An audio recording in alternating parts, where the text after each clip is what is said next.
कहा जा रहा है कि वो वतन वापस आ रहे हैं, तो इस हवाले से आपका मौक़िफ़ क्या है कि नवाज शरीफ वतन आज आ रहा है, कल आ रहा है? ये जब पहले गया था ना सऊदी अरेबिया, तब भी हम सुनते थे अब आ रहा है, कल आ रहा है, जब तक वो समझौता नहीं।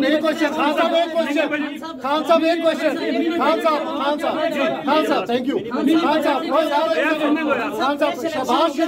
शहबाज शरीफ सर जमानती थे, शहबाज शरीफ जमानती थे सर। फ्रेश इलेक्शन करवाएंगे,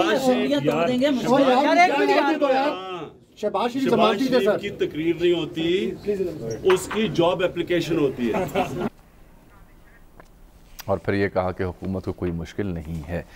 तो सर, जो आज फाइनेंस तरमीमी बिल की कॉपी दुनिया न्यूज़ ने हासिल की, उसके जो इक़्तिसाबात हैं, फिर शहबाज राना साहब ने बड़ी तफसीली आज एक स्टोरी छापी हुई, सीनियर सहाफ़ी हैं, उसका खुलासा कुछ यूँ है कि इम्पोर्टेड फार्मूला दूध, साइकिल, इन पर जो टैक्स छूट दी गई थी वो वापस लेने की तजवीज़ है। और मगर इसमें तफसील में जाने की ज़रूरत नहीं है, ये जानना ज़रूरी है क्योंकि माचिस तक बात आती है। 43 अरब रुपया मेरा ख्याल 360 नहीं, उनका 343 अरब उन्होंने कहा। मैं प्रेस कॉन्फ्रेंस सुन रहा था, 144 आइटम्स हैं उसमें जो टैक्सों की छूट वापस ली गई है। मगर उनका कहना यह है कि आम आदमी जो है उस पर सिर्फ 2 अरब रुपए का बोझ पड़ेगा। ये उनकी कैलकुलेशन है। शौकत तरीन साहब का एक मसला ये है कि जो भी ब्रांडेड दूध हैं या योगर्ट है, चीज़ है, देसी घी है, उस पर भी टैक्स लगेगा। अब अद्वियात की मैन्युफैक्चरिंग में तो आप जैसे जो इस्तेमाल होता है, मुतमव्वल लोग हैं ना, अर्ज करता हूँ, ब्रांडेड दूध तो वो पीते हैं ना। ब्रांड देखिए, हर वो दूध शामी साहब पंजाबी भैंस को जो है दूध पीते हैं, उसका सुन तो लीजिए, हर वो दूध जो पैक्ड होगा, जिसके ऊपर कोई नाम लिखा है, वो ब्रांडेड होगा। अच्छा, आप गवर्नमेंट ऑन दी पैरेलल ये तशहीरी मुहिम चलाती है कि खुला दूध मुजरे सेहत है, लिहाजा आप डब्बा पैक दूध पीजिए। तो अब डब्बा पैक दूध जो भी होगा वो तो महंगा हो जाएगा। उनका जो मुस्लिम लीग खाफ है, हमारे जो अमून सलाई साहब के भाई रासिक इलाही, उनका भी दूध का कारोबार है, कई और लोगों का भी, और हमजा का भी दूध का कारोबार है। तो फायदा होगा उन्हें? और तो नहीं, फायदा नहीं, नुकसान होगा ना। कैसे? उन टैक्स जो लग गया उसके ऊपर। सर वो अपनी कीमत बढ़ाएंगे? नहीं, वो महंगा हो जाएगा ना। जब महंगी होती है चीज़ तो फिर उसकी बिक्री कम हो जाती है ना। सर मुस्लिम लीग खाफ को इस पर एहतजाज करना चाहिए। अच्छा, वो कर चुके जो एहतजाज करना था। शहबाज राना साहब, बहुत शुक्रिया आपका कीमती वक्त का। सर, ये यहाँ से शुरू करते हैं कि खुलासा मेरा ये है कि माचिस तक महंगी होगी। जो जिन आइटम्स को आपने गिना एक रोज़ पहले, उस हिसाब से जो आज मिनी बजट पेश हुआ या प्रेस कॉन्फ्रेंस थी, उसमें कितना फ़र्क आया? कौन कौन सी चीज़ों की कीमतें महंगी होंगी? आसान लफ्ज़ों में नाज़रीन को बताइएगा। जी, बहुत शुक्रिया आप दोनों का। आप दोनों को एक तो मेरा सलाम, आप दोनों सीनियर हैं दोनों। हमारा सलाम भी पहुंचे जनाब आपको। नहीं, आप मुझसे सीनियर हैं। सर, शामी साहब, आपको हम सुनते हैं, आपको पढ़ते हैं और आपसे सीखते हैं। सर, आप लोगों के शागिर्द हैं सर, बस दुआ करते रहिएगा। बिस्मिल्लाह कीजिए। अब सर, इसमें आज जो अभी शामी साहब भी फरमा रहे थे, 343 अरब रुपए का जो शौकत तरीन साहब ने अपने प्रेस कॉन्फ्रेंस में कहा, वो सिर्फ जो सेल्स टैक्स की जो छूट है वो वापस ली गई है। इसके अलावा कोई 5.5-6 अरब रुपए का इम्पैक्ट उस चीज का है कि जो विदहोल्डिंग टैक्स है टेलीफोन कॉल्स के ऊपर, वो भी 10 से 15% हो गया है। फिर कुछ अशिया के ऊपर जो है वो फेडरल एक्साइज ड्यूटी भी लगाई गई है। तो मुजमई तौर पर जो इसका सालाना इम्पैक्ट आएगा वो तकरीबन वही 360 अरब के आसपास होगा। एक तो ये क्लैरिफिकेशन। दूसरा, तकरीबन हर इम्पोर्टेंट जो चीज है वो हिट होगी। ये जो मिनी बजट आज इंट्रोड्यूस हुआ है, इसमें अगर मैं इसको सादा अल्फाज में बयान कर सकूं, जो एक हाउस वाइफ है वो जब किचन में काम करेगी तो वो माचिस की तीली से लेके वेजिटेबल घी, नमक, मिर्च, इस तरह की जो अशिया है, इन सब के ऊपर इन्होंने सेल्स टैक्स लगाया है। इसके अलावा अगर आप शॉपिंग पे जा रहे हैं, तो अगर आप रेस्टोरेंट्स पे जा रहे हैं तो रेस्टोरेंट्स के ऊपर फॉर एग्जाम्पल जो इस्लामाबाद है, वहाँ पे जो हमारा रेट है 7.5% है GST का। पंजाब में गालबन ये 15% है। तो ये वो तो सर्विसेज के ऊपर है। जो गुड्स के ऊपर रेट है वो अब तमाम का इन्होंने कर दिया है 17%। यानी एक बात मैं वाज़ेह कर दूं सर, यानी कि रेस्टोरेंट्स में, फूड चेन्स में या बेकरी में जो ब्रेड बनेगी उस पर भी 17% होगा?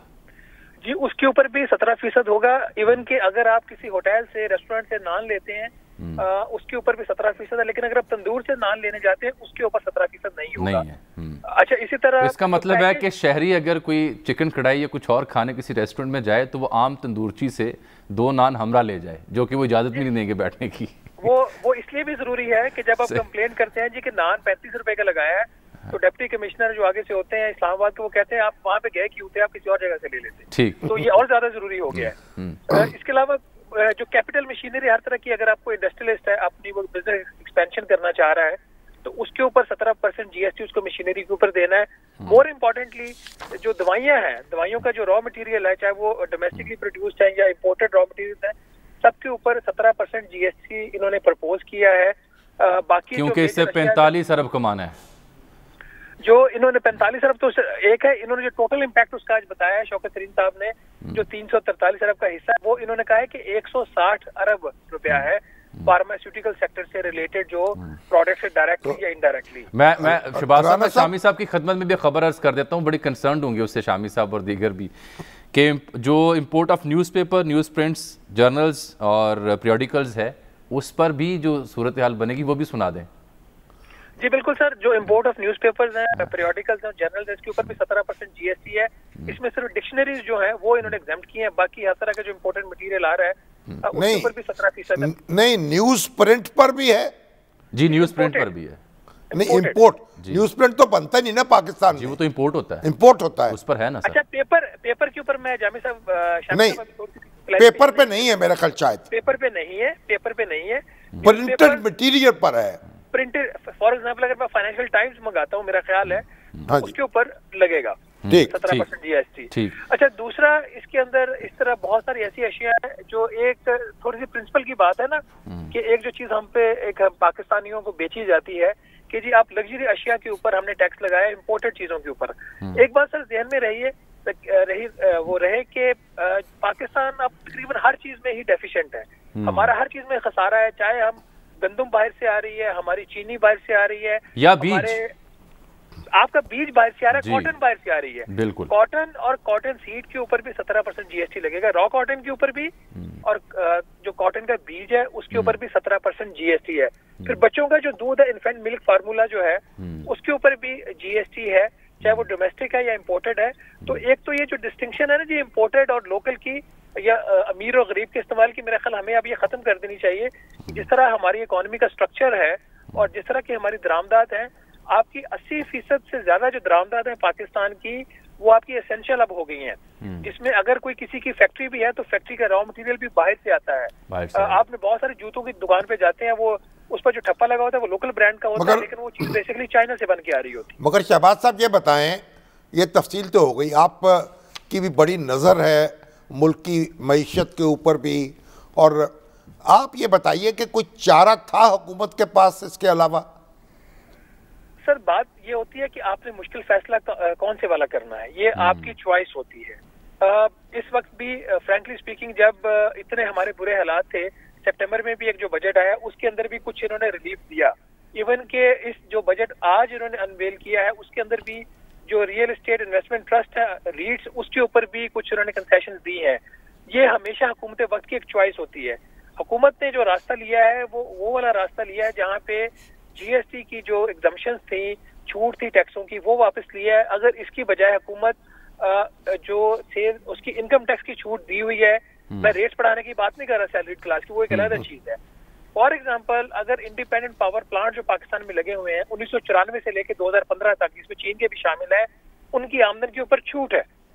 हम ये छूट क्यों दे रहे हैं? नहीं, मगर वो तो उनसे मुआहदे हैं ना। तो सर आपकी बात ठीक है, यहाँ पे भी आपने कुछ कमिटमेंट की हुई है। मोबाइल फोन है मिसाल के तौर पर, चलो एक मुआहदे की आपने बात की, मैं आपको एक और मिसाल दे देता हूँ। मोबाइल फोन है, अभी आपने एक पॉलिसी लेके आए थे कि मोबाइल फोन की प्रोडक्शन को आपने इनकरेज करना है। उसके ऊपर जो GST था आपने फिक्स कर दिया था 1740 रुपए फी सेट से लेके, जो $200 के करीब सेट होगा, 9200 को 70 रुपए या कितने था फी सेट जो आईफोन जो है उसके ऊपर, उन तमाम के ऊपर हमने 17% GST आज प्रपोज किया है हुकूमत ने। तो आपकी पॉलिसी के अंदर तसलसल नहीं है। यहाँ पे क्या मुआवजा नहीं था, क्योंकि यहाँ पे पाकिस्तान में डोमेस्टिक असेंबलिंग या उसकी मैन्युफैक्चरिंग मोबाइल की शुरू हो गई। ये सारी बात होती है सर नीयत की और लॉबीज की। जहाँ पे लॉबी मजबूत है वहाँ पे हाथ नहीं डाला जाता।